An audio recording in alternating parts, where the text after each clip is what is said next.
the zone to be. From a yin to my yang to my yang to Z. Put a grin on my chin when you come to me. Cause I'll win, I'm a one of a kind, and I'll bring death to the place you're about to be. Another river of blood running under my feet. Forged in the fire lit long ago. Stand next to me, you'll never stand alone. I'm last to leave, but the first to go. Lord, make me dead before you make me old. I feed on the fear of the devil inside of the enemy faces in my sight. Aim with a hand, shoot with a mind, kill with a heart like Arctic ice. I am a soldier and I'm marching on. I am a soldier and I'm marching on. I am a warrior, this is my song. I am a warrior and this is my song. I'll bask in the glow of the rising war, lay waste to the ground of an enemy shore. I read you Lima Charlie, loud and clear.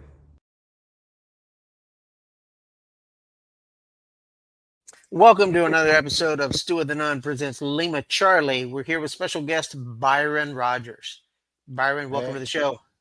Boom, brother. It's an honor to be here, man. Thanks so much for having me. Yeah, just excited about this episode. So tell us a little bit about yourself.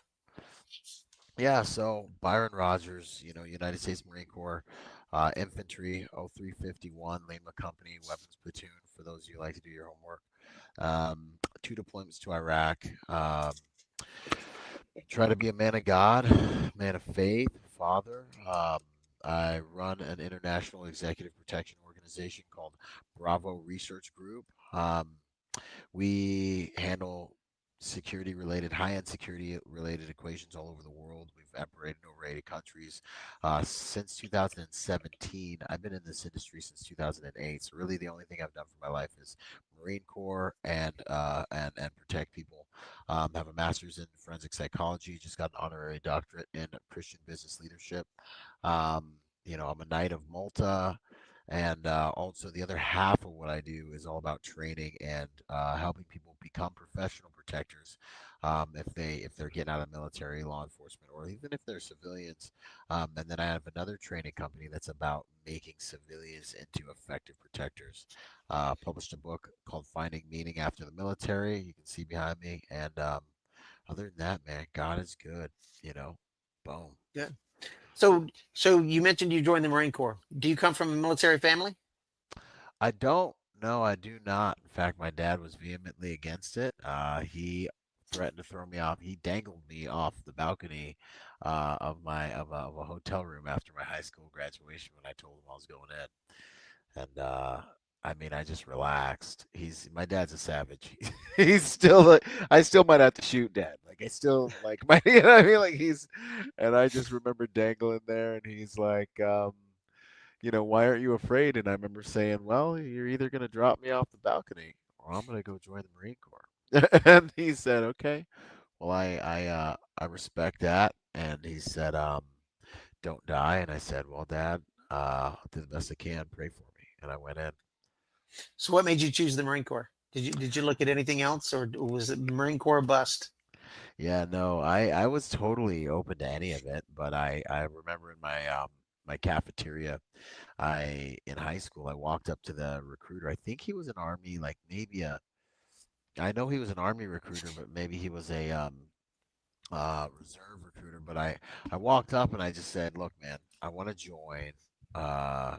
I want to join the hardest branch. I want it to be miserable. I want people to look at me and know that I joined the hardest branch. I want respect. I want honor. I want it to suck every day.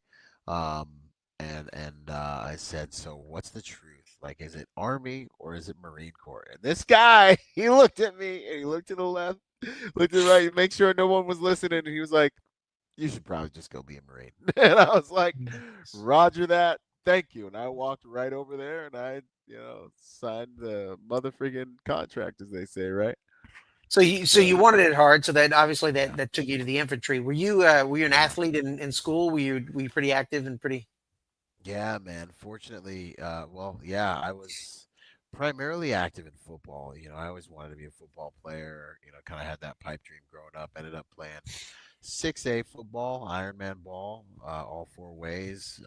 We had a great weightlifting program at my high school, so that's really where I learned how to lift. And you know, um, was a team captain and all that. So football was like, honestly, it was like my first introduction to team combative type scenarios. Because it's like just you're in the fray with the boys and heads are getting split and you're doing damage, and it was a good time. So yeah, that was Okay. like really the birth of that. Okay. So you go to the Marine Corps. I'm assuming you're a Hollywood Marine, not a Paris Island Marine. Yeah, yeah, yeah. Yeah, I got Hollywood Marine. lucky. So you go to right there in California. So what was that? What were you thinking? You get to boot camp. Were you thinking, oh damn, I made a mistake? What You were you know, thinking? boot camp was interesting. Like I spent some time in a group home growing up, so boot camp was pretty interesting. It was great, like stripping process. I mean, you just learn so much stuff in boot camp that's so valuable, for life in terms of just like, all right, dude, it's time to get broken down and get rebuilt. I think you should have to probably do that a couple times over the course of a lifetime. And so it's like these times when you have to like shed your old skin and be reborn. Boot camp laid down some good programming for that and submitting to processes that'll make you a better man and a better warrior. And then I remember, and then you get joined with a bunch of people that you've never met. And you have to learn how to work with them. I think boot camp and the Marine Corps in general was one of the best educations I ever received in the course of my life. Um, I will tell you, I will tell you a quick story if you got time for it. Sure, I absolutely. I remember I was that guy. I ended up being the guide a couple times. I ended up getting out of there as a squad leader, so I redeemed myself. But yeah, man, T7, bro. Training day 7. I was Oh, that guy. I remember I was a diet recruit, and I remember them being like, "Yo," they were like, "Let me get all my obese Marines to the front," and I had just dropped like. I just dropped. I think I was 225. I played football around 225. I dropped to 211 to get to Mavs. Then I ended up dropping to 206. So like, and we had a great weightlifting program. So I'm thinking I'm shredded. I'm jacked and tan at this point. And they're like, Rogers, get up here. And I'm like, me? Like I'm bigger and leaner than these dudes. And they're like, and I remember them, they called me the duty hut. And they're like, you will be. And it was like 192 pounds based on the BMI before you leave this. Da, da, da, da. And I was like, this is impossible. I've been 200 pounds since I was in like 8th grade, man. Like that's what I'm thinking to myself. And sure enough, man, I left there at like 275. But what happened was I remember they made me, of course, a diet recruit. And I remember seeing the double rats one night, man, and they were in there just, doing what they do. The double rats were in there folding blankets, and I remember they were just eating those little peanut butters, those Peter Pan peanut butters, and I was like, "Yo, what's up? I got half rations." I was like, "What are we doing, bro? What's the hustle?" Well, and they're like, "Yeah, bro, when we're in the chow hall, we just grab a couple, put them in our cargo pockets," and I was like, "This is life right now. We're about to win tomorrow." I went in there, jacked me a couple of them little peanut butter packets, and sure enough, I was getting hazed or freaking smoked on the parade deck the next day. And I'll never forget it, man. It was like slow motion. You got to take everything out of your pockets, and I reach in, I grab my cover out of my cargo pocket, and this Jiffy peanut butter just goes. And it's like slow motion. And I just remember it was so slow. I remember being like, I'm just gonna catch it. And I reach up to snatch it out of midair, and the drill instructors with their superpowers just all of a sudden just knew. He turns around, shoo, and he looks directly at me, and I just remember being like, oh, okay. And then it hits the ground. Boom, I'm on the floor doing push-ups. Good. Recruit Rogers wants to be nasty and steal peanut butters. And I was like, this will never happen again. Had the whole platoon getting smoked, man. And I remember the boys in the rain room that night. I remember telling them, look, I know I messed up. You guys can come at me if you want to. It's going to be expensive. I said, but I promise you, you will never get smoked because of me again until from the rest of the time we're here. And that's what happened. I carried more than my weight. yeah. But yeah, bro, good times. So you went at 18, right? So you're 18. Yeah. Yeah. So I've talked about it before on here is one of the things that, and I think why not just the Marine Corps but military in general. One of the reasons why it works so well is because you're that 18-year-old, you're just that mush of a brain, right? And you're just absorbing everything. And you're in such a very influential time in your life that it's gonna be with you. Everything you learn, like you said, everything you learn there, you're gonna keep for the rest of your life. 100%. So And it's yeah. easy to get buy-in, instant willing obedient to orders. Like you get a 30-some-year-old in there, and he's gonna be like, "Yo, let me see the math on this, bro. Like, Yeah, you got any yeah. peer-reviewed sources on why we're gonna go kill these people? Like, you know what I mean? Like, it's gonna get Well, complicated." I don't know. In boot camp and basic training, sleep deprivation is a wonder, right? Oh yeah, That'll make yeah. the strongest crumble. Oh yeah, So, all absolutely. right. So you're there in boot camp, right? You're in sunny California. What besides this peanut butter incident? What's boot camp like for you? Um, for me, it just took me back to when I had to kind of be in that group home. It, I was a leader. Um, I was always able to find whatever shortcuts existed. I was always able to kind of stay calm and get the dudes to suffer well.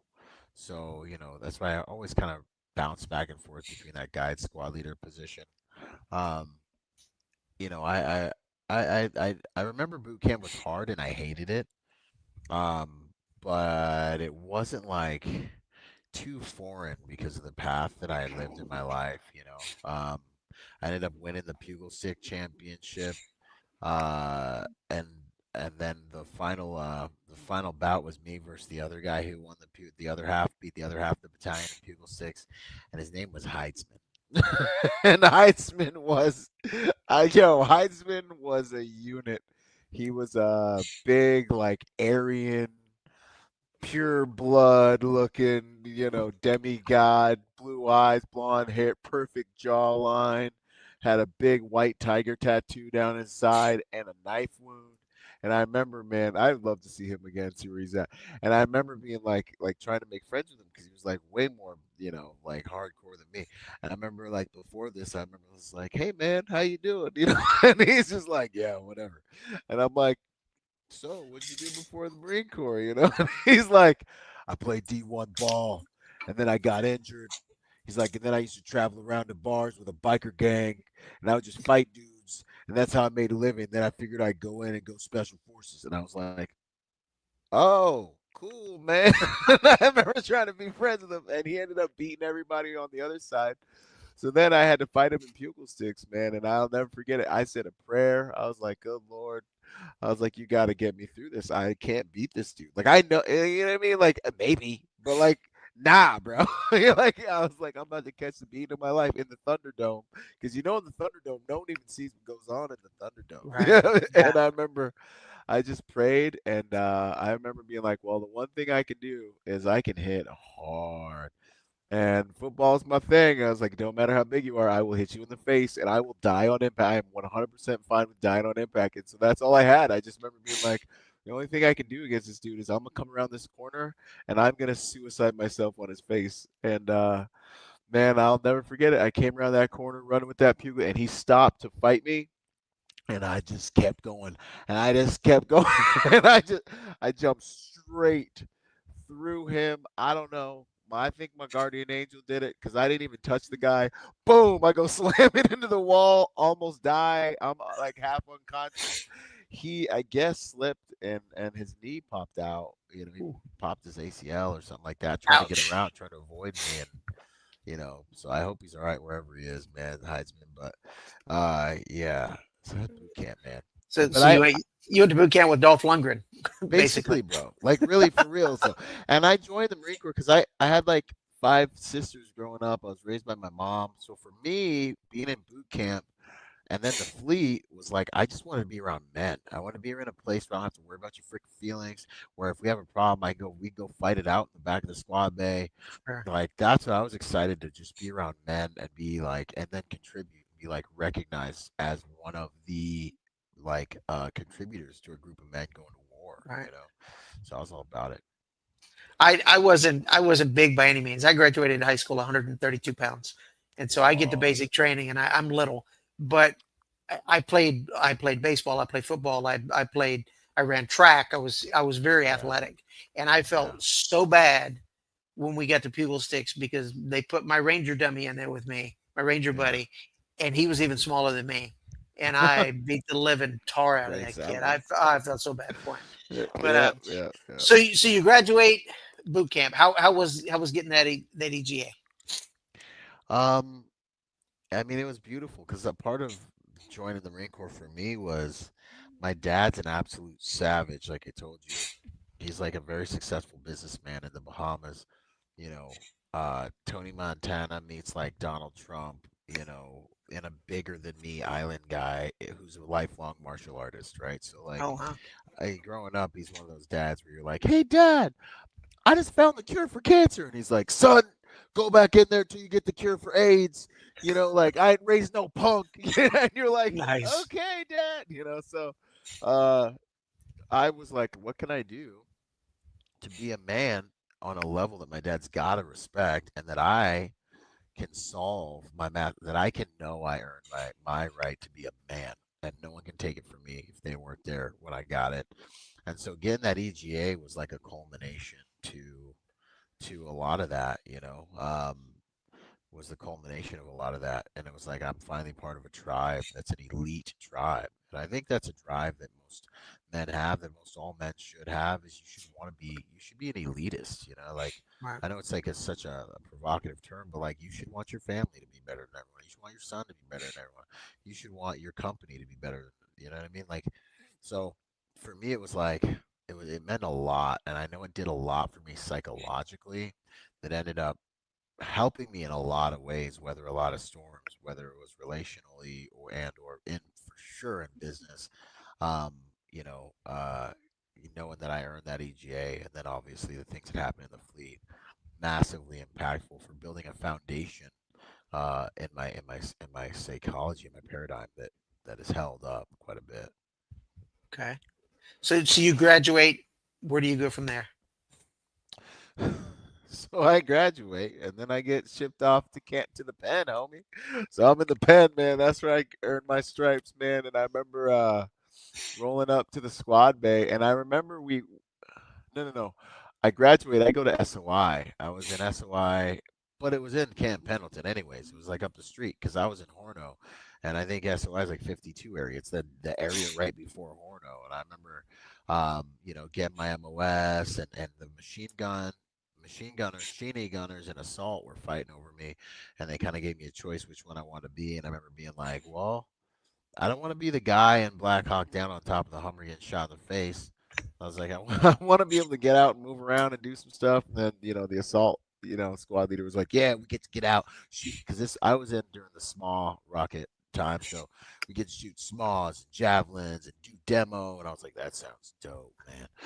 And so he ended up winning, and I ended up going assault uh, at School of Infantry out there. And then I remember I got woken up to do recon in doc, and I made it through. And they're interviewing me, and they were like, hey, why do you want to be a recon Marine? And I'm like, I'm just so dumb, like I was just so young, I was like, recon Marine.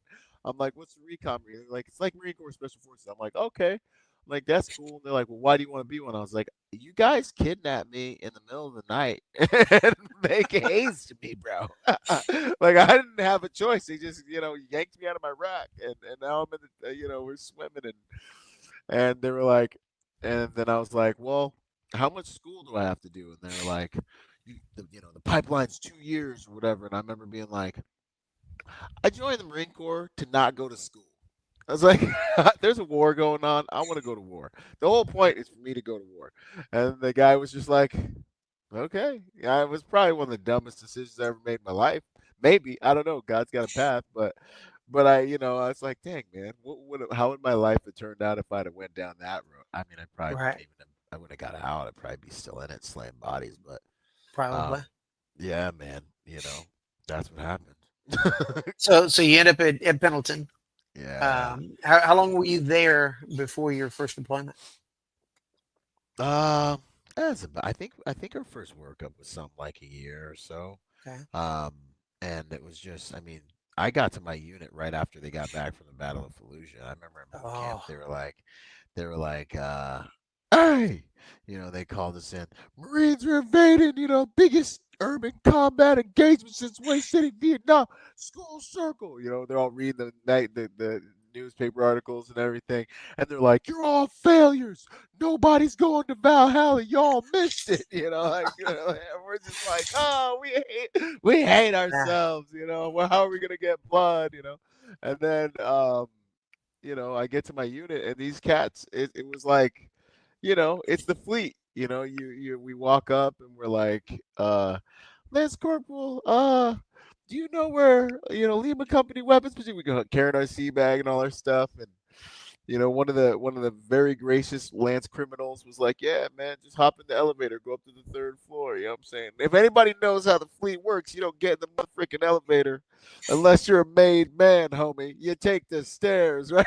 So, me and my little boot, Emerson, with me, we're coming up, and all you hear is the usual squad. Like, this is when we're in barracks. I was in a squad bay my whole rest of my thing because we had a gunny that was like, we got to be in a squad bay. But anyways, that came after.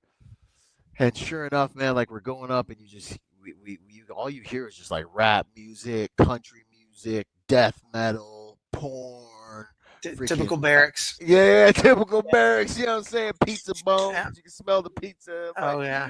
And beer. And I remember being like, man, this is intense. Like just the vibes intense right now. And then all of a sudden it gets a little bit quiet, and then you hear ding, and everyone's like silent. And they're all expecting like a staff or a gunny to like be coming off the elevator, like they're getting ambushed or something. And we come out and we're like, is this Lima Company?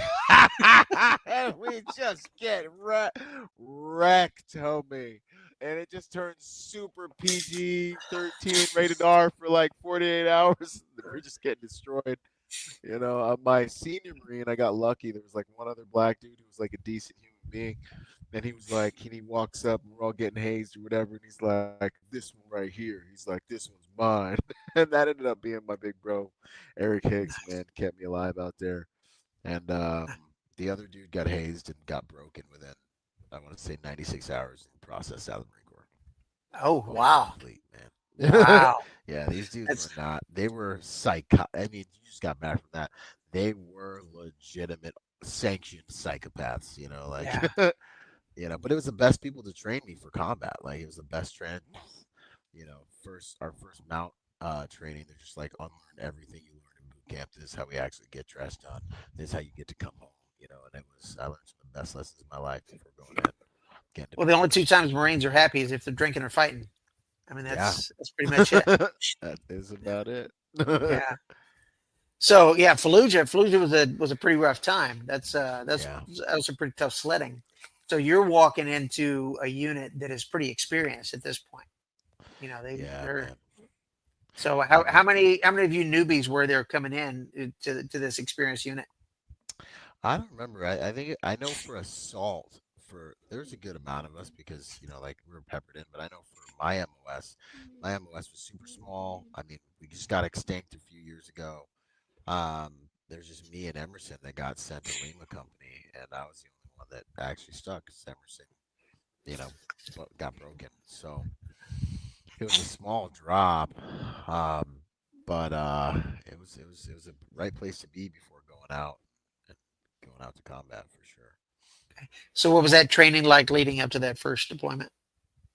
Yeah, I remember my first night. I was just like,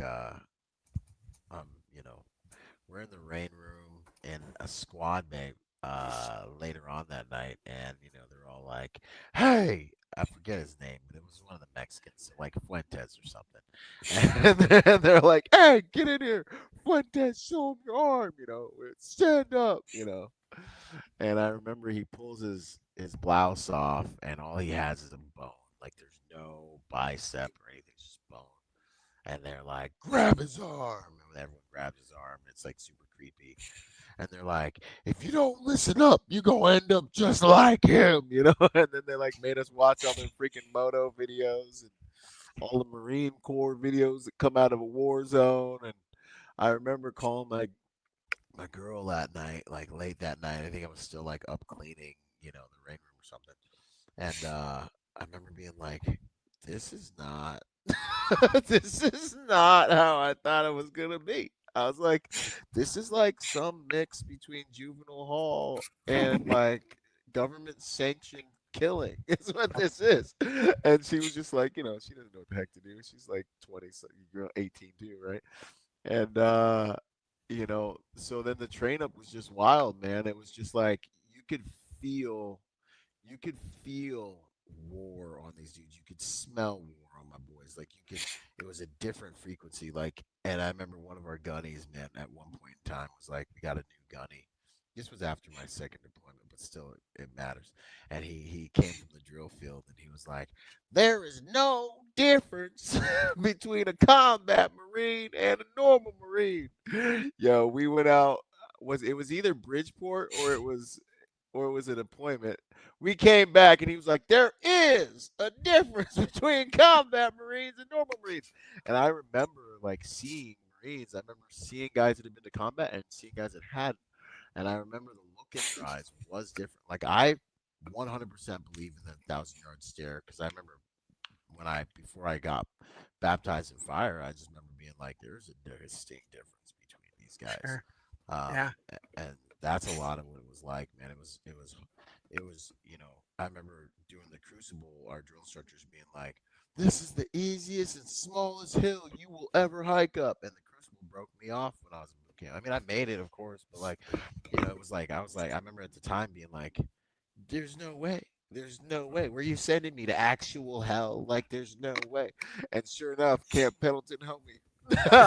We later on ran into the Reaper, and I remember we were just like doing like a little workout, boots and utes. It's right at the back of Mount Town back there, and I remember being like not even having any idea, like even counting it as a hill, really. And our platoon sergeant or squad leader was like, "Yo, that's the Reaper right there, right?" And we were like, "What?" And it just blew our mind. Because the fleet was just intense, man. It was just the fleet was when reality began to start setting in Okay. to what we're actually Did gonna do. did either of your drill instructors have combat experience? I mean, because we're pretty. I mean, we're pretty far into GWAT at that point, right? Because it was Yeah, right. 2008. I don't think so, man. I think they were all like calm guys, to be completely Okay. honest. I think they were all calm guys without any of that. Maybe one of them, but yeah, Okay. I don't know. I did So learn- you're sorry. So you're training up. You get to your first deployment. Where at in Iraq do you go? first deployment. We end up going out to essentially Haditha Dam is where it kicked off, and we focused primarily on Haditha, Barwana, like Senjek, and that whole ball sack area. That's what we called it. What year was this? This was, geez, I went in 2004 to 2008. So, I mean, it had to have been like 6 to 8 months after that. Okay. And yeah, man, that was pretty much where we were, where it was going down. And then that was really the deployment. We stayed in that area. Yeah. So what was the tempo like on this? I mean, were you just patrolling to be seen? Were you high value targets? What was your kind of daily mission? Yeah, we did some of the HVIs there, like the whole like deck of cards thing was in play. Most of it was presence patrols. I was part of the not initial, but clearing of Haditha when with 3-1 when the massacre happened. Goes up the street, but where was I?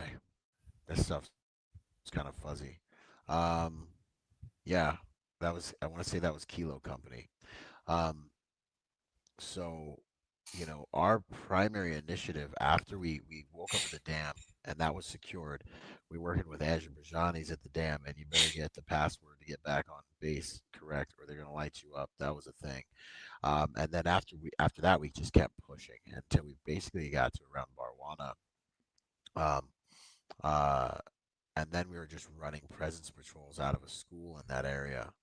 But yeah, that initial, like that push through Haditha and all that stuff was us. And, it was one of those things where it was like my first night in combat.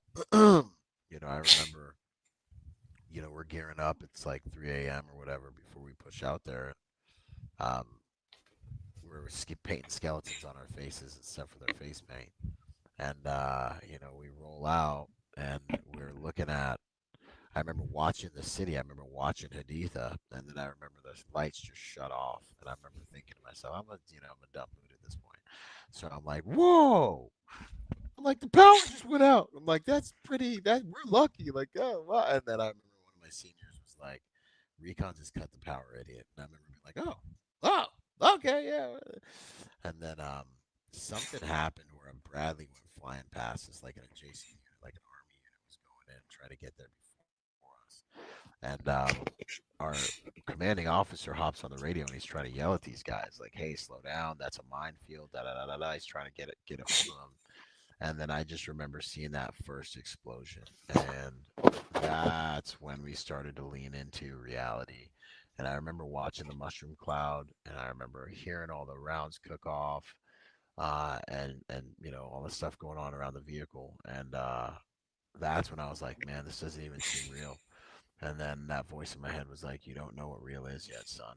And then I realized, like, I am not in a freaking video game. It was like high gravity at that point. And then they shoot the APOVs up, go across the minefield. It's like 100 grenades on a string with a rocket attached to it, for those of you who don't know. And boom, blow a big cavern, a big kind of a trench for us, essentially, push everything out of the way. Freaking tanks kick off, thunder runs into the city. And we just ran in the tracks.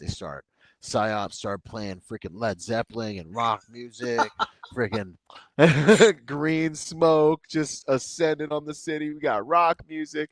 We get in there. I almost smoked some dude who was in a building because he was an old man he had crutches. And I remember I came around the corner, I saw his hands, and I almost shot him because I saw the wood.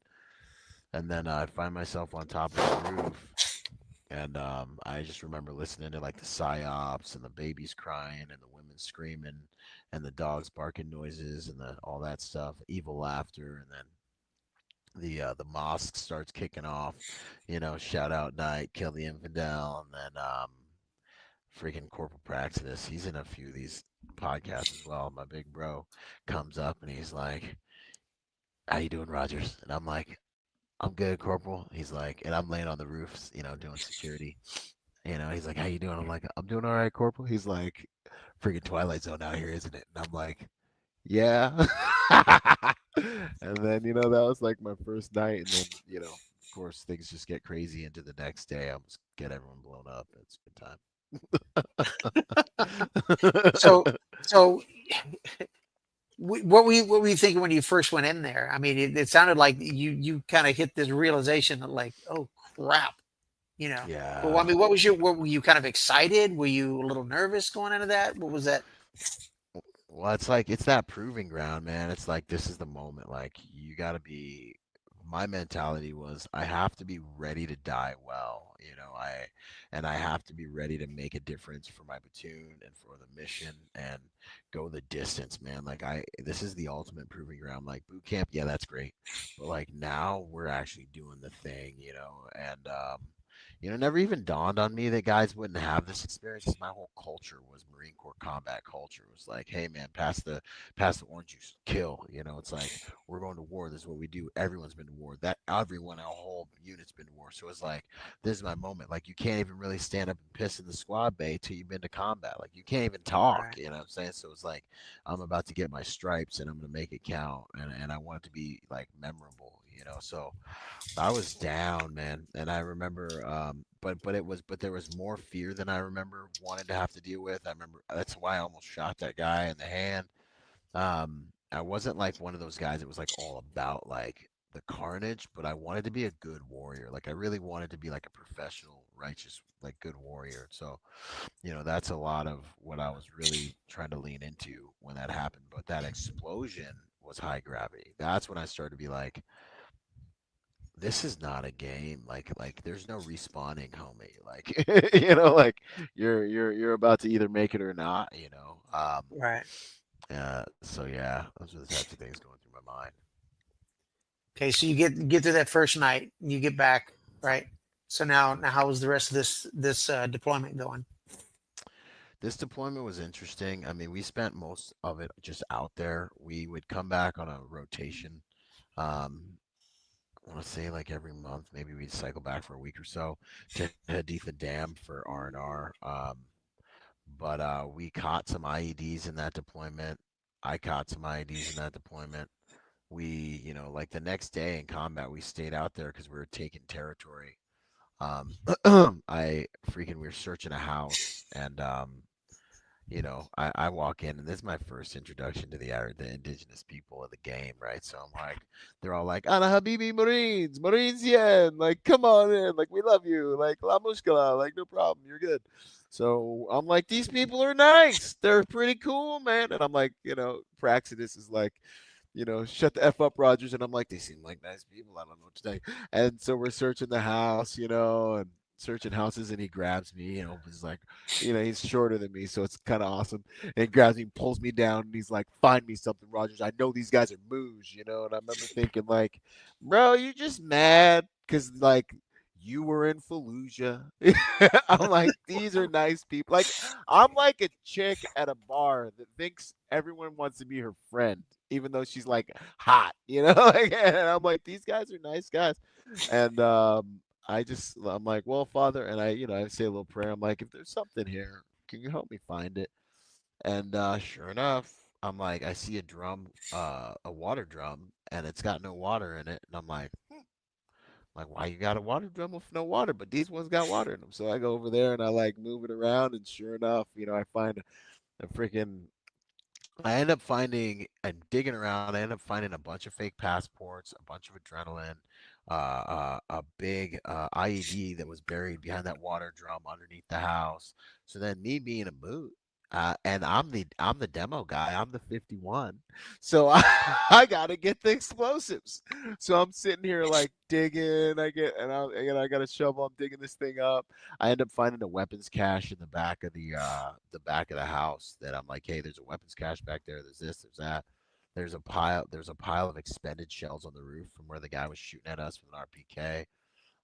And I dig this freaking IED up, and my bright idea is to get it out of the ground and show everyone what I've got. So I'm like, I'm like amazed at how heavy it is. I get it up, and I'm like, hey guys, look what I found. And my whole, but like everyone's like, Praxidus is like, Rodgers. And I'm like, and then I realized like what I'm doing. I'm holding the freaking live, explosive, like, and everyone just jumps out of the courtyard, and I'm like, oh, and I like set it down. This was me being a boot, guys. Don't hold it against me, And yeah, man. And then some of the guys go back to find a freaking to open up the weapons cache, and the weapons cache was booby trapped with a blasting cap. So they pull the like rag out of the way, and it goes pop. Now the house before this, I don't know if I should name names, but one of the corporals told one of the gunnies, he said, "Hey, gunny from the drill field who's never been in combat, your weapon is off safe." And he literally had the audacity to say the exact same line from freaking Black Hawk Down. This here is my safety. And we were all like, ooh, we don't trust this guy. We don't trust this guy. So they're pulling the weapons cache out, and pop, blasting cap goes off. And he was sitting there aiming in at the hole where the weapons cache is, and bam, shoots freaking Oh, Corporal Wig in the hand. And then he comes running by us. At this point, I got the detainee down on his face. I got a knee on his back. And he comes running by, sniper! And Corporal Wig's like, bull, Gunny, you effing shot me. And I just remember being like, this is crazy, and then watching the little kids that were going to turn into terrorists because we were beating their dad up. I mean, not beating right. them up, but like, arresting them. Yeah, So. yeah. So when y'all went into this area, did y'all replace another Marine unit, or did y'all replace Army, or what was that? Or were y'all the first ones in this area? Yeah, to my knowledge, man, this was the initial push into Haditha. Okay. Yeah, based on what I knew as a freaking PFC, not PFC, but I think it was a Lance by then. All right. But yeah. So there was a good chance this was like the first time a lot of these people have seen Marines and seen Americans. Yeah. So okay, Mhm. and so Corporal's got his hand shot up. Gunny did it. I'm sure Yeah. that after action review was just fantastic. Yeah, So I mean, he didn't get busted down. That takes an act of Congress. They let him sure, slide. He was just that gunny, though. He later lit himself on fire in his sleeping bag because he was trying to use his stove, because it was cold. It was cold. I remember that night. I'll never forget that night. It was so cold. We were doing a tank refill in the middle of the desert, and we had to sit there and set security for the chopper, for the helicopters while they're on the ground, the helos. And so we were getting frozen from the wash all night. And he tries to light his kerosene, his little, which we didn't have, heater in his sleeping bag, and he had to spend the rest of the time we're out there with burnt off pants, half burnt shoes. You can see his toes. We called him Star and Sesame Street. God bless him, man. oh Yeah, man, that was it horrible. kind of makes you wonder how some of those guys get to that rank, right? They just stay in, bro. They just keep Yeah. treading water. There's just no one else. They got nothing else going down, and you're like, this is what we got to Yeah. work with. All right. So how long was this deployment? Marine Corps deployment. So I think it's like 6 to 8 months, right? So you go over for 6, it ends up being 8, kind of thing. Okay, so you go back to Pendleton after this, or where did you go after this? Oh yeah, right back to the pen for the next workup. Do about a year, turn and burn for the 31st Mew. Uh, this one I was way more prepared for psychologically. Just my psychological orientation was just like, yeah, I'm big dog now. Like, and I was a squad leader by this time, right? So, I had my guys, and it's just get used to the life. I think toughest thing that happened to me on this one was just my girl had cheated on me on the first deployment. My ex my ex, and she didn't tell me, but I knew it. I could feel it, of course. Um, and so when I was getting ready to deploy my second deployment, I was like, this is the night before we go, the night before we roll out on the ships. And I remember looking at her and being like, listen, I already know what happened last deployment. I could die doing this. Can you just tell me the truth for once of what happened or whatever? And I actually got back, and anyways, so then she's like, she freezes. And of course, then she's caught. And I'm like, just tell me the truth.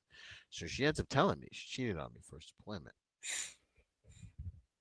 3 hours before I deploy for my second deployment. So then I have to process all of this on the Sure. ship. Yeah. And I'm sitting there staring at her disappear into the horizon line. and I'm trying to process all this.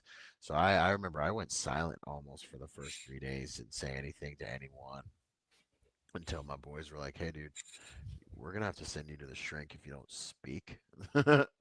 Like, are you good? My boy Michael McDonald ended up pulling me outside, finally getting me to talk. I'm like, yeah, bro. I was like, I'm good. I'm good enough. But I remember the worst part was the next morning I woke up on the ship. I thought it was a bad dream, and I was like, oh, I thought it was a bad dream. I just remember being like, all right, it's ready to deploy. I'm ready to go. I've done this before. It was like Hurt Locker, where like at the end where he's like, I'm good. Like it was like that feeling. And then I remember being like, man, I had a wild dream about, and then it all started to just cascade in on my reality. Right. And I didn't really cry. I just remember I let out this like, it was like a piece of my heart died in that moment. And then I just went quiet because I just didn't know what that was the best thing to do. Yeah. So processing that was tough. Sure. How long of a boat ride over is it?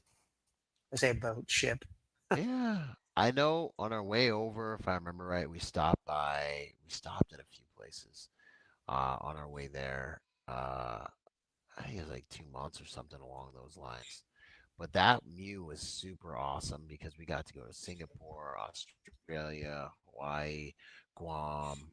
So we stopped at a few of them on the way there. I remember we stopped on Australia on the way back because I remember being like, I could never see the U.S. again and I'd be happy. Right. Because, land of the blonde hair, blue eyed devils. I got stories about that for days. And that accent. But, that accent. oh, yeah, man. We Yeah. had one guy that was like, I remember them telling us, if you try to stay, We will find you.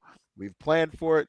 Don't freaking do it. Sure enough, my boy's sitting next to me. He's like, who would do that? He's like, we haven't been home for, a whole deployment. We just want to go home. And I remember being like, I don't know, man, but these chicks must be awesome. And sure enough, we get back on the ship, and who's missing? The one Marine, my exact boy. And I'll never forget, I saw him mopping the decks, later on. And he's sitting, and I'm like, what happened, man? Like, he just had to get back on the boat. We were all heartbroken, though. I was like, I could never go to the U.S. again. And sure enough, man, he's like, I just couldn't do it, Corporal. I just couldn't. God, she was too good to me, Corporal. She's too good to me. And I was like, simple man, he's a simple Nice. man. God bless him. He's a good Marine, though. So this second deployment, how did it compare to your first one? I mean, you said you were better prepared, but I mean tempo and where your mission was the second deployment. Yeah, second deployment I think was less action Jackson, but I remember I think I hit more IEDs in my second one. The big thing we had this mission called Pegasus Bridge that was the hairiest thing that we ended up dealing with on the second mission. I got rocked by the IED that gave me that out of body experience, which was the last IED I caught. I think there was more danger more often on the first deployment, but I dealt with more directly on the second deployment. I don't know where we were. We were on the arm of the Euphrates, is all they told us. We're out in the middle of nowhere. It was much more, and the second deployment was much more desert. First deployment was much more urban, clearing cities and stuff. Second deployment was clearing, things out in the middle of the desert a lot more. It was way more wadis, clearing wadis and stuff like that as well. Yeah. Yeah. So was it a lot of patrols, a lot of seen to be seen type deal? No high value targets or anything the second trip? No, we weren't doing the high value targets as much. We did have a lot of ops about this, like Junaid's house, which there was that incident where a team of snipers got wrecked, and then they got their rifles and they were doing damage with that. And they believed this Junaid had something to do with it. So we were frequently hitting Junaid's house. Problem with Junaid's house is it was like haunted. So like it was this creepy house with these like dried up like fruit trees that they were making wine out of. So it was like all these like characters in the front yard. And you could see where the sniper team got wrecked because there's still blood everywhere. And Junaid's house, every time we hit Junaid's house, a non-combat related injury would end up happening and send someone home. It's the weirdest thing. Dudes stepping down elevator shafts and getting electrocuted and stepping on wires. It was just weird. That place was creepy. And but yeah, it was second deployment was interesting, but it was just different. We were out in the elements way more, doing OPs in the middle of the desert, just baking under the sun. Second deployment, I did also get so we pushed and we cleared all the way out to where we were going to set our firm base up in the middle of the desert. And then my unit left me and a recon unit on the other side of my squad and a recon team to hold this MSR and hold the place where they were going to come and set up shop. But within the first like couple hours, the recon dudes, God bless them, ran over an IED and one of the gunnies lost his leg and they all pulled out. And I remember being like, are they going to leave some of them back? So me and my squad of Jundies were out there by ourselves for days. I don't remember exactly how many days at this moment, but if I remember right, it was days. That's all I'm gonna say. I had to shut my radio off because I was like, dude, we're not gonna have enough battery. And days, man. And that was one of the most intense pressure cookers of my entire life because I had to keep my dudes from like going crazy. Pressure was always on. We were sleeping in like hiding out in the craters of where mortars had come and hit that hill, and we were just sure that a group of grown men with freaking rifles was going to come out there and we we're going to end up in the fight of our lives. Right. And we had ran out of supplies. We had to go into the little like souk area that was at the bottom of the hill by night and try to scavenge for things to eat. The one market that we were able to get into, that had like things to survive off of was had a chicken farm underneath it where they put the chickens underneath the barn. Of course, chickens were dead, so it smelled like death in there. So by day, we would lay down in this crater, so no one could see us down below, and then by night we could kind of sit up and so we would just be in a crater baking with like one guy, like, and then Right. finally we see my unit come back, Tonto. Our platoon starting to come back, and we're over here like, I'm like, I remember turning the radio back on and being like, I'm so pissed. I'm so pissed. And I remember my boy Hebert knew somehow he intuited what was going to happen. He was one of my senior Marines. And, I go and I'm like, yo, Bert, I'm like, come, we got to go up to the top of this hill. And he's like, I'm getting my pillow. And I'm like, where you get your pillow, bro? We just got to do this out. And he's like, I'm getting my pillow. And I'm like, I'm a junior Marine to him. I just happen to be in charge. I'm like, come on, bro, you're gonna make me look bad, dude. Just like listen to me. And he's like, nah, Rogers, I'm getting my pillow. And I remember, so he goes and he gets his pillow and his sleeping bag and he comes back. And I remember, dude, he was the only one with any of his kit. And I was like, good on you, bro. Good on you. But I see Tonto on the road underneath us, and I'm like, yo, Tonto, this is Silverback. I'm thirsty. And he's like, drink your piss, Rogers, drink your piss. And I'm like, come on. I didn't say it on the radio, but I'm just like, no love, man. It was ruthless back then. So how was because I've talked on the show before about how tactics have changed and evolved. Like, when especially the United States or any military force gets engaged in something, usually they're using equipment and tactics from the previous war, right? And so the previous one to this was probably Bosnia and the first Gulf War. So from your first deployment to your second deployment, what were you doing things that was different? I mean, obviously your mission was changed a little bit, right? You weren't going door to door. You were out in the desert. But and second to that, how was the enemy's tactics changed? Like, were there any differences in the IEDs? I know IEDs over the entire GWAT started out as just like pressure mines, right? And then what they would do is they would attack convoys so they could get everybody to dismount and then attack them that way. And then they got into the remote detonations and things like that. So did you see any differences in your tactics and the enemy's tactics, and especially in the IED realm from your first and your second deployment? I would say in the second deployment, as far as Marine Corps tactics, we were a mobile assault platoon, so we were a map section. So basically, they took all the weapons Marines, machine gunners, rocket dudes like me, and they put us all in vehicles. So we were vehicle mounted, which was dope because we didn't have to do as much freaking foot patrols.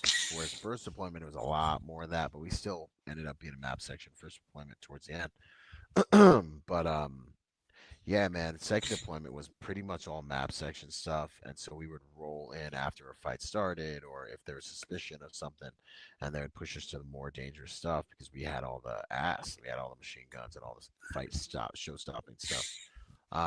So a lot of it was motorcade, convoy ops, convoy formation, vehicle patrols, a lot of LPOPs out farther than the infantry, the riflemen could get to.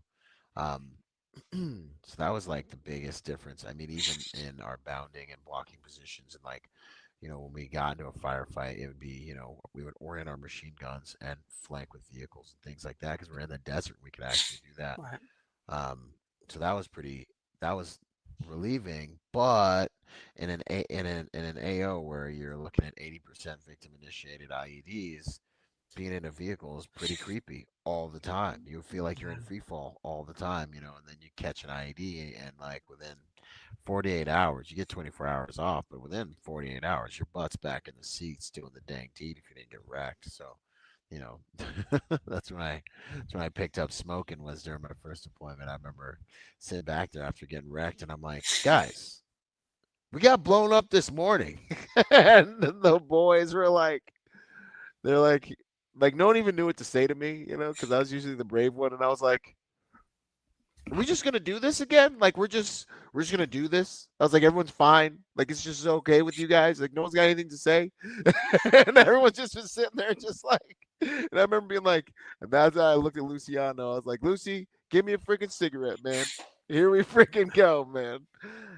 So yeah, as far as enemy tactics, I wouldn't say so. Like I wasn't in like uh hardened combat and stuff like that. Like we had some ticks and whatnot, but like I think the worst thing we were in was that Pegasus Bridge scuffle where we did end up actually arguably retreating to base, and getting out of that AO after getting wrecked pretty good. Um, and most of it was guerrilla warfare, units rolling up on us after we got blown up. But they got way better with their IEDs. I mean, these guys were they hit India Company, which was, I love Lima and all that, but like India Company was like the best company in my battalion. These cats, they got all the best dudes. There was like boat company. It was a boat company, so they got all the like, you know, like the most athletic build guys. I remember we would go force on force with India Company and they would beat us up. I mean, you guys know it's the truth. You guys, the guys in my unit, you know it's the truth, bro. You remember what happened at March Air Force Base? Don't make me talk about March Air Force Base, all right? So, and they got hammered out there.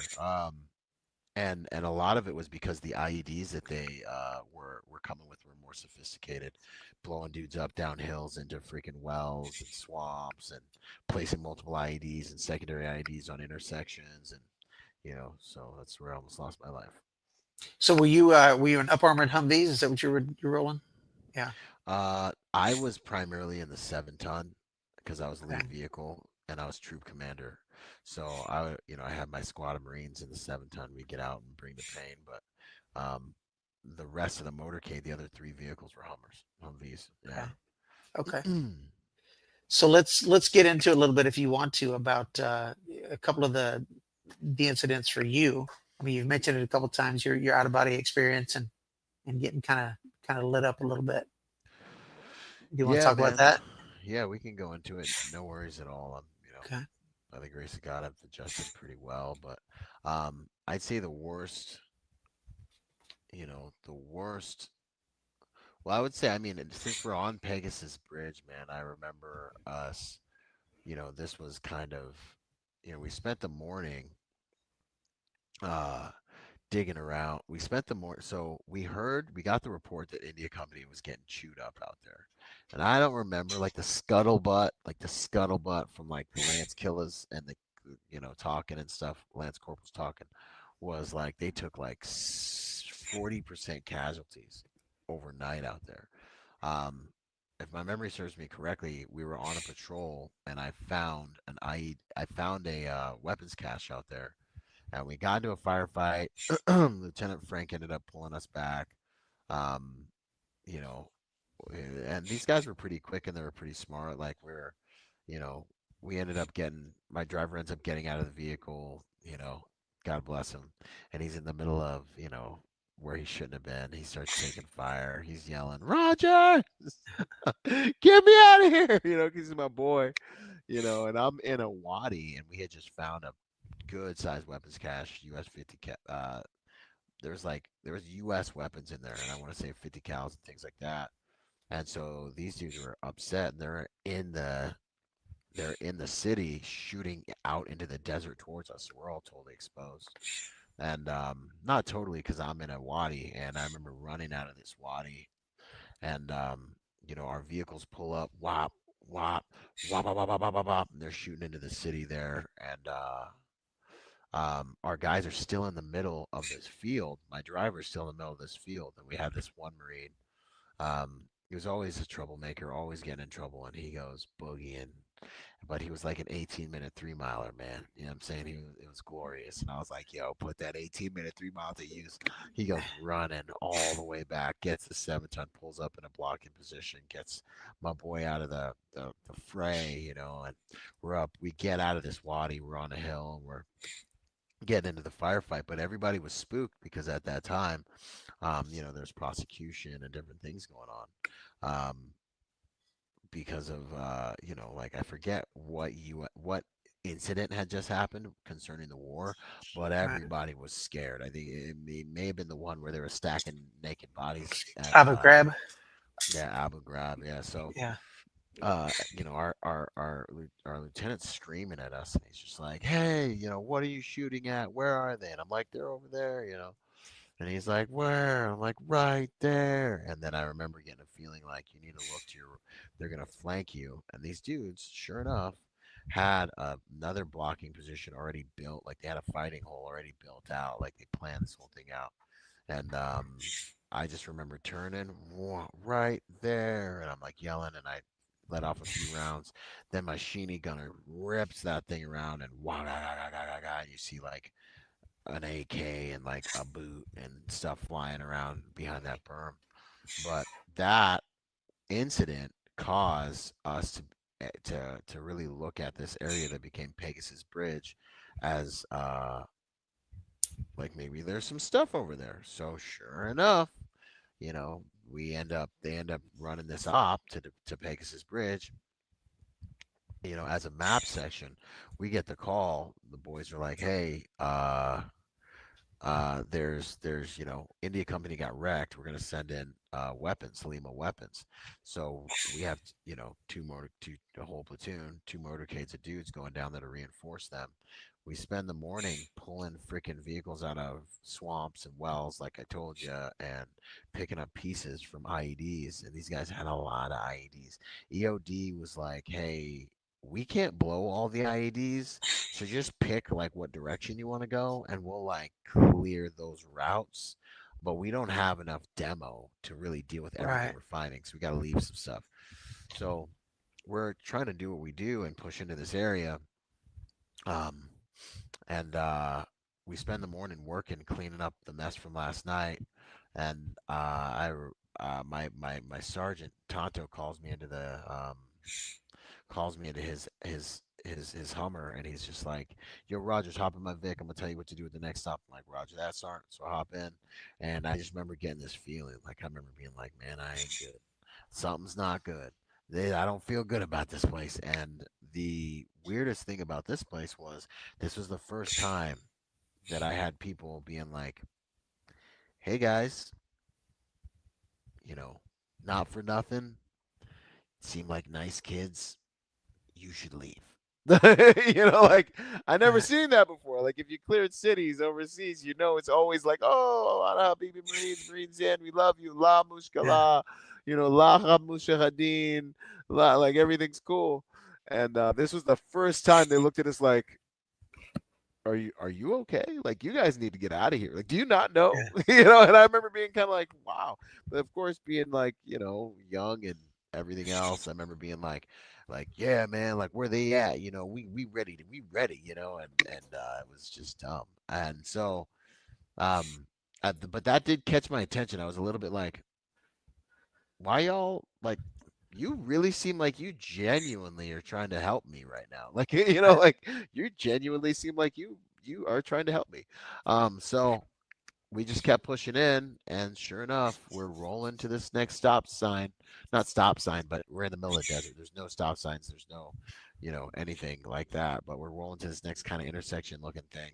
And I remember our driver was so afraid because it was for those of you who have been in combat, that there's like this frequency like before there's a fight, before there's an ambush, there's like everyone knows, dude, like everyone knows, like there's no kids on the street, like you all get kind of quiet, like everyone, the world, the universe knows you're about to get into a firefight. And I just remember he's freaking out, and he's trying to drive, and he's scared, and he's like kind of getting close to the vehicle in front of us. And I remember being like, "Back up, dude. Hey, back up. They're gonna get blown up. When they get blown up, we're gonna catch secondaries because you're afraid and you're bunching up." And then Yeah. he's going, he can't help himself. And sure enough, like, me and the sergeant reach over and we're like, "Pop, crack," and he's just like, "Ah, ah," like, "Snap out of it, homie. Like, back up, keep your dispersion." And I watched this explosion come up out of the ground, um, into the back of the 7-ton where I would have been sitting. And I remember watching the armor of the 7-ton, like eagle's wings, basically, and then like just bow out hardcore, and then wow, it all sucks back into the ground. And I just get out of the vehicle as quick as I can. And I start running over there, and I remember it in my stomach, just feeling this pit in my stomach. And I remember watching my boy Tinez. He was sitting in the back where I would have been sitting, and he just like flops out the back, boom, like, and 7 tons, like 6 feet up off the ground, man. Sure. It's hot. Yeah. And he was instinctively trying to get out, and he just flops out the back, boom, hits the ground, gets up, and like is trying to get to the, get in a position to get ready for an ambush. And I'm running past him, and all you're thinking is like, I got to get to my guys. I got to see what the damages are. I got to get my squad out. I got to set security. I got to get ready for an attack. We got to get ready to counterattack. But you're also thinking, we're all going to die from a secondary blast now because we're out of our vehicles and we're running in, and here we go. Right. So you feel butt naked, like you're in free fall butt naked. So I'm running in, and I'm like, I got to get Tinez. I got to get my guys. We're clearing everything as best we can. No rounds pop off. Open up the Humvee, and out flops Narum, and he just is like a ball of slime, basically. And he just like slimes out. We help him to the ground, and I remember, he was getting zipped up, and a few of us were staring at him. I felt like God was like, watch this kid, like just stare at him. And I remember I was just like locked onto him. I remember just staring into his eyes, and all I could think was like, man, this is wild, man. Like, I know this kid better than his parents know him. Like, he's been recreated in the image of the Marine Corps, essentially. Like, they don't Right. even know who he is. I remember being like, we're like 19 or whatever. We're out here dying right now. I remember having all these thoughts go through my mind. And sure enough, as they Tonto starts reading off his kill number, 5-9, da da, Lima, da da da. And we had already checked him and thought he was deceased. But as we zip up the body bag, like, we see his eyes, and he blinks. And so we unzip that thing, and we just commence to just beating the John Cena. Like, we just beating, like, just stomping him out, man. Like, just trying to keep him, just chest compressions, sternum rubs, Right. just trying to keep him stimulated. And he was pretty much non-responsive. And then every once in a while, he'd be like, then he'd just go kind of back to being non-responsive. And we just kept on just hammering on him. And the first bird came finally to collect our casualties. We had casualties that were going to air medevac, and then we had casualties that we were going to send out via ground. And the first bird came, ended up being the wrong freaking bird. So that was a gut punch. They were like, we're loading up, and they're like, hey man, this bird's not for you guys. We got to get out of here. And we're like, what are you talking? Like, no, you're taking him. And we get into a fight, and then they end up being like, no, we gotta go, get him off. And so we end up being like, seriously. So then we end up having to play the keep him alive game for another, felt like an eternity. Second bird lands, load him up, Narum and Pierce and Foster, I want to say, all end up getting out of there. Narum ends up surviving. We didn't lose any life in that explosion. So I'm running back and forth here, just making sure my guys are set in good positions, setting security for everyone. And I remember kind of getting that feeling like check for secondaries. And so I see my boy Wellerman, and I'm like, hey, to my whole squad, I'm like, make sure you guys look for secondaries, And then I get this feeling, like, hey, there's a lot of snipers in the region. Make sure you take a freaking knee. So I'm like, all right, I'm up. He sees me, I'm down. I'm up, staying, move around. I'm up. He sees me, I'm down. I'm up. He sees me, I'm down.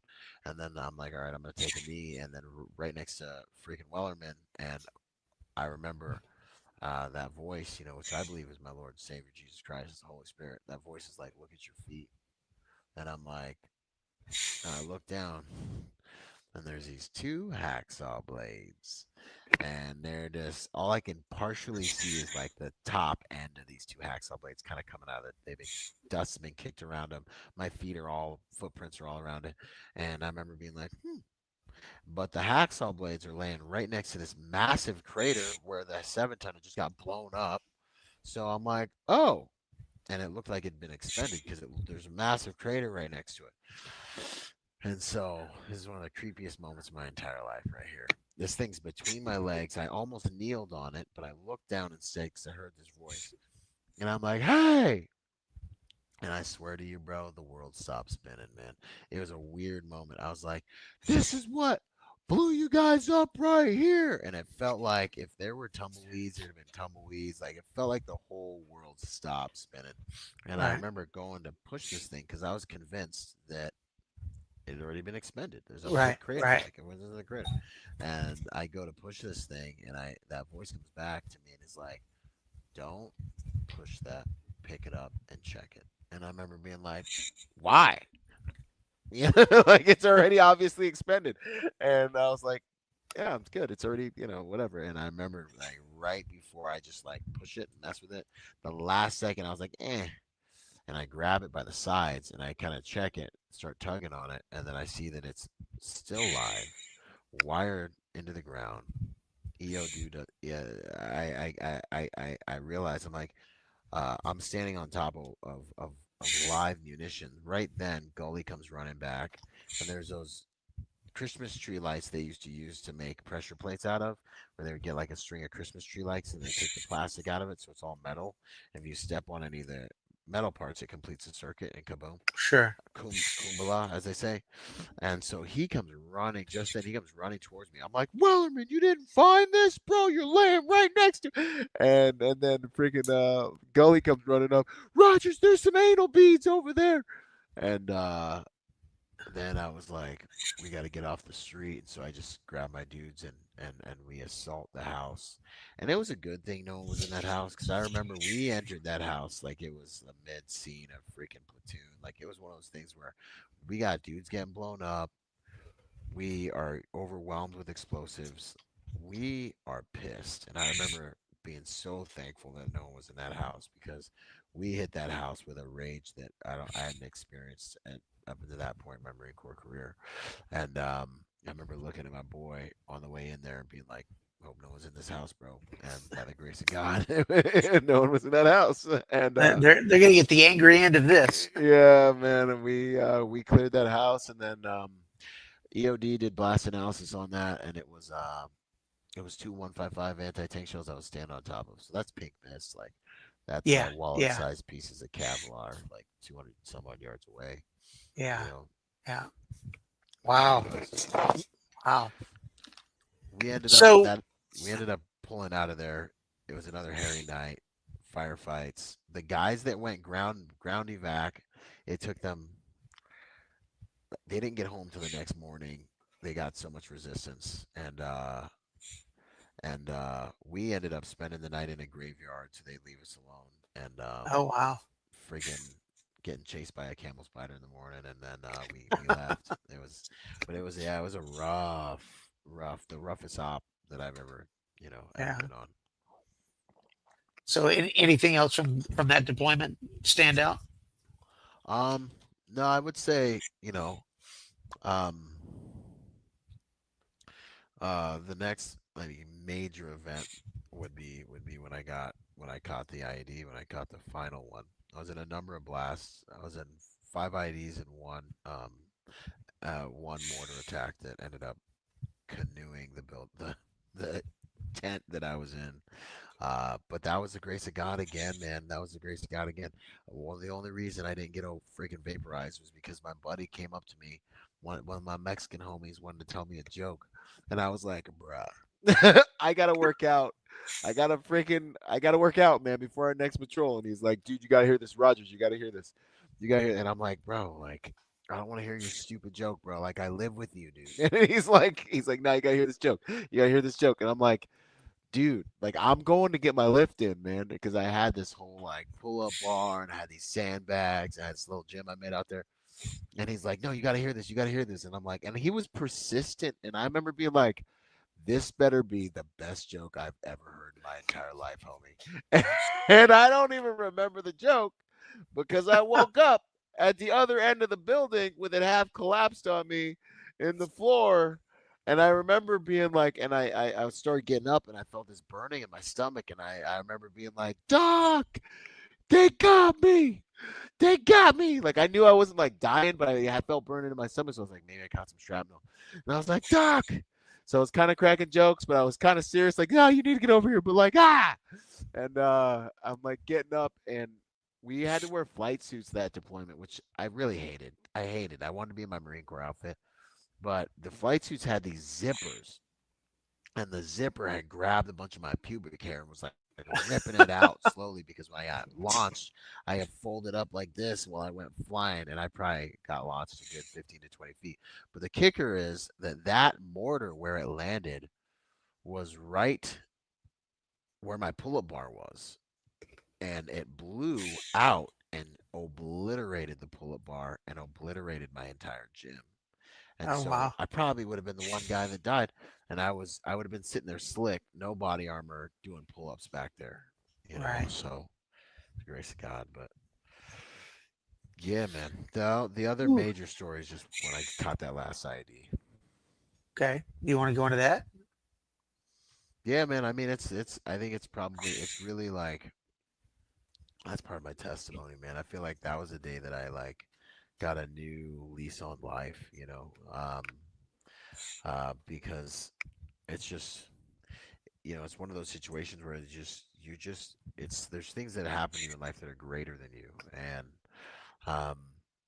the tools you end up using to get through them end up carrying you for the rest of your life if you do it right. And so, yeah, we're rolling down the street on towards the end of my second deployment, and we end up I hear Foster come over the radio, and Foster had been through 10. Okay, so in my platoon, getting blown up was like normal. Like cats running around with 5, 6 IEDs was like just the way that we behaved. It's just what happened because we were a mobile assault platoon. 80% victim initiated IEDs. Like I remember one of our boots was like, "Yeah, Corporal, if we get blown up," and I was like, "Stop." I was like, "We're gonna get blown up, homie." I was like, "So this is what I need you to do. Think about what you're gonna do when we get blown up. It's just what happens here." And he's like, and I remember watching the light in his eyes flicker, and he's just like, "Oh, okay."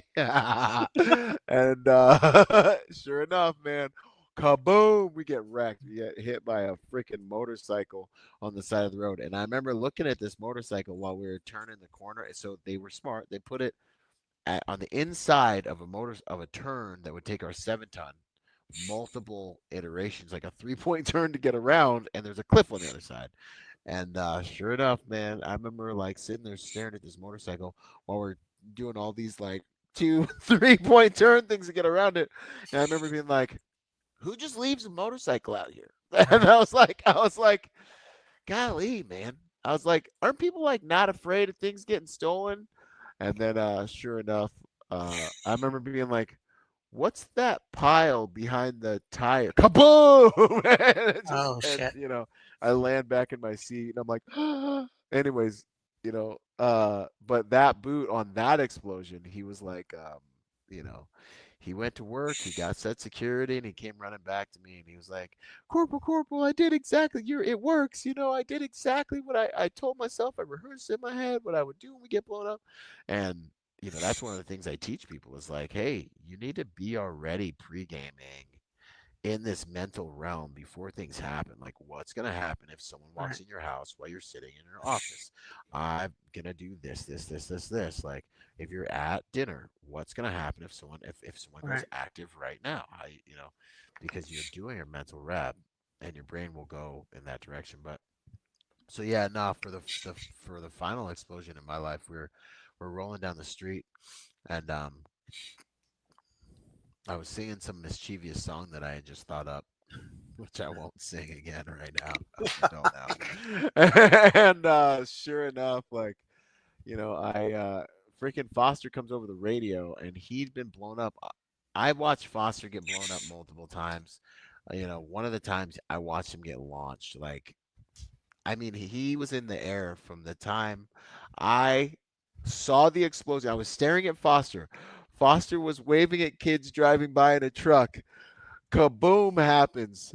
I have time to get out of this, lower the bridge, the ladder in the back of the 7-ton, get down, and start running to his position. And he hits the ground. I mean, it's freaking Foster, man. Wow. So anyways, he's got a sixth sense for getting blown up. And multiple times he was right. He just could feel it. And he was like, he's like, comes over the radio, like, Silverback, I'm just gonna stop and look around. I got a bad feeling. And I'm like, Roger that. Do what you got to do, bruv. And sure enough, man, as he starts to slow the vehicle down, Boom. I think if I think about it hard enough, I can feel maybe like the pressure going through my body. And my boy Heber, who was sitting across from me, he's the last thing he says he saw was me like this on the roof, like with my hands and this look of like on my face and my feet up by my head, which I can't do right now. Uh, they detonate this thing, and I'm sitting in the back of a 7 ton, in the back corner of the 7 ton, on a Gatorade water cooler, one of those round ones that you dump on your coach's head when you win, like, the Right. Super Bowl or whatever. And I the next thing I experience in my consciousness is just Foster saying, I'm gonna slow down, and then I'm just in a black room. Like, everything's okay and everything's fine, to the point where it gets my attention, to the point where I'm like, wow, why is everything so, like, just okay? And I start trying to figure out, like, why I'm there and what I'm doing. And I'm like, what was I doing? And I remember, for your audience, this will probably be funny. I remember being able to, like, call up my thoughts. Like, I knew that I was able to, like, just know what I was thinking. And I remember seeing this. I remember thinking, like, what was I thinking? And I saw this green cursor that was blinking, and it was like, why is the water cooler trying to come up my ass? Like, that was the last thing that was going through my head. And I remember being like, water cooler? And then I was like, what the heck was I doing? And then I was like, oh, I was on patrol in Iraq. And I was like, I was on patrol in Iraq. And then all of a sudden it started to occur to me that, like, oh my gosh, uh, I died in Iraq. Like, I'm dead. And in this point, like, now I'm starting to see my family, and I'm starting to, like, I was almost like I was visiting everyone. It was like, my mom or my girlfriend was washing dishes, and I was like, mom, mom, mom, and I started apologizing to everyone. I started like, I'm so sorry, I failed you guys, I died, I failed. And I go to the next one, I was like, I'm sorry, I failed, I died, I failed. And I remember um, visiting, like, anyone who I really cared about, and apologizing to them. I got to my dad, and it was really hard because my dad, remember, he said, just don't die. And I remember I was heartbroken, being like, Dad, I'm so sorry, Right. I failed. And I was really upset at the finality of it. Like, I was super just, probably this was the deepest sorrow I had ever experienced in my life. To be accurate and honest, like, this sorrow just began to explode from it just spread from the center of my being, about how final it was, and how, like, dude, I'm like a 19-year-old, 20-year-old, whatever it is, kid, and it's over. And I never really lived, and I never experienced, like, I just Right. wasn't conscious for this experience of life, like, I was just like, I wasn't aware even of the miracle of it. um and I apologize to my dad, and then I get to my grandma, and I'm like, Grandma, I'm so sorry, I failed. And my grandma used to always say this to me when I was a little boy. And it's not, I wish it was tougher. Like, I wish the story was about how tough I am, like how BA I am, but I just ain't. It just ain't, man. And he's like, my grandma's like, Byron, if anything's ever stronger than you, you just start praying, and you just say, Jesus, Jesus, Jesus. By the third time, it'll go away. And I just start. So my buddies make fun of me to this day. They're like, yeah, we heard you in the undercarriage of the dang 7 ton. Oh, Jesus, Jesus, Jesus. As you came back. And yeah, man, I started praying. And then I remember, I remember saying a prayer. I remember my prayer was just, Father, I may never be everything that you've called me to be. I may never be good enough, but I promise, if you send me back, I'll go. I said, I will go so hard in the pain. I'll go ham. I'll go as Right. hard as I can to live the best life I can. And Then I remember waking up back in my body. At some point, I looked at the guy next to me when I wasn't in my body, but I couldn't look down at my body. And then I woke up in my body, and I remember not quite being able to move. And I remember being like, "Father, you gotta let me move. I can't do this without my body." And I remember my dad when I was young, he got shot at point blank range with a shotgun, and Ooh. yeah, bro, yeah, that's a whole nother thing. And I remember he told me, I was like, "Dad, how did you not die? Like they declared you dead multiple times over this thing. Like what happened?" And he was like, "Son," and my dad's all hard, and whatever, "Son, when you give up, you die." He's like, "I wasn't gonna give up. Your daddy don't give up." And I remember being like, "Okay, Dad." And I remember that came back to me. I was like, "When you give up, you die." And then all of a sudden, after I said that prayer, like, "Father, I can't do this without my body." Like I felt my body power up. Like it sounded like an Abrams tank. Like it was like this, like just like this. Yeah. Like I just felt myself come back online completely. And then I remember being like, "I'm not gonna die here." And I crawled back up into the 7 ton. There's smoke starting to fill the 7 ton from the explosion. I tried to get out. The ladder was jarred shut. Kicked that freaking thing out. And I remember looking down. The ladder was shut. And I black out. My homies apparently they're like, "Homie, you had crackhead strength. You jumped out." They said I jumped out like 10, 50 feet straight out. They're like, "And you sprinted." The next thing I knew, I woke up in a field of reeds, setting security for myself on a knee, and I look back and they're all in the vehicle, and I was like, get out, let's go." And we ended up clearing a nearby mechanic shop where we found 6 mams, and by the Oh wow. grace of God, Wow. didn't end up uh, doing harm to them. Um, but yeah, that's a whole other part of the story. But we did the right thing. We're Wow. professional warriors. It was good. Right. Whoa. That's an amazing story. That's an amazing story. Gift, man. So Such a gift. so I kind of warned you I was going to ask you this question. So going into Iraq and then now, and I know you weren't in Afghanistan, but seeing the withdrawal from Afghanistan, seeing that type of thing, what is your kind of perception with it? Looking at things now with that hindsight. Yeah, man. On a lot of it, it's kind of tough. Honestly, I know what we're told, and as you grow up and you learn how the world works, and you start understanding how, we somebody smarter than all of us gave us this planet that has everything we could imagine or ever need already given to us for free. Even the idea we come up with to make $1 million out of for this next year, it's going to be free probably. You know what I mean? Like every breath you take is free. You were all trying to eat organic, it's all free. But now we have this system.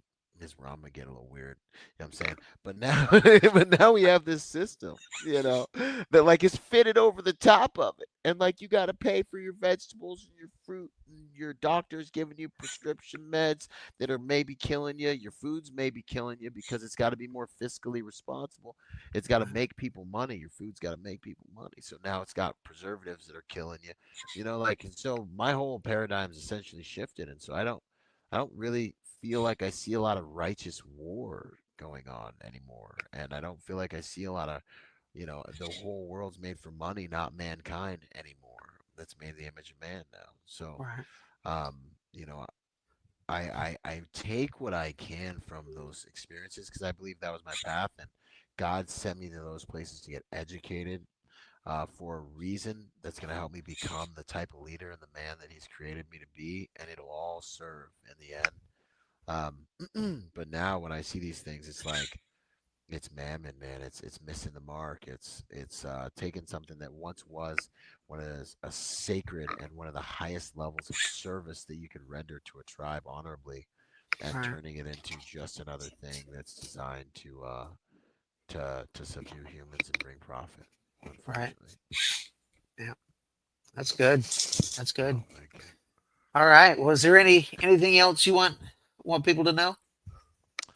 I mean, my whole life just comes down to I've been so blessed, like I'm a little island boy from the Bahamas, from a third world country whose mom happened to be from Washington State, so I end up here, and then, by the grace of God, end up joining the Marine Corps, and then by the grace of God, become an entrepreneur, like and so the only thing I can give you is what I've been given, and what has made the difference in my life.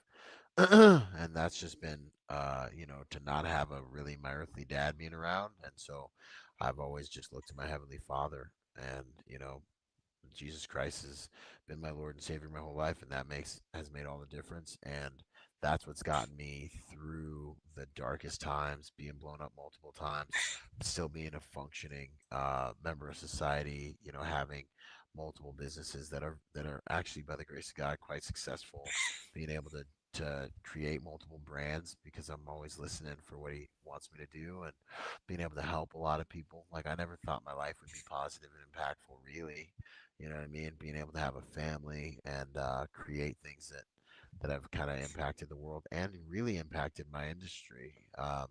And so, looking to Him as my heavenly Father has literally made all the difference. And so, if I, getting knighted at age 39 or whatever, like, get out of here, like. So if I was gonna say one thing, I'd just say, if you look at me, I hope that you see what one imperfect dude, and well, I even call myself a dude, I'm a dude pretty much down here in California. I'm from the Bahamas, but what an imperfect man can do by the grace of God, if you just give your imperfection and give your best to the altar of progress, and working on what He wants you to do, whatever that is, to see what you can see what one imperfect man can do over the course of a lifetime living that way. That's awesome. That's awesome. Oh, thank you, man. All right, sir. Well, I appreciate I told you an hour goes by quick. So Yes. we've been talking a little more than an hour. So I appreciate it. I appreciate you coming on. Appreciate you sharing, everything with us. And Absolutely. all right, we'll stay in touch. Hang on, Hey, we'll get this taken care of. thank you. God bless. Semper Fi.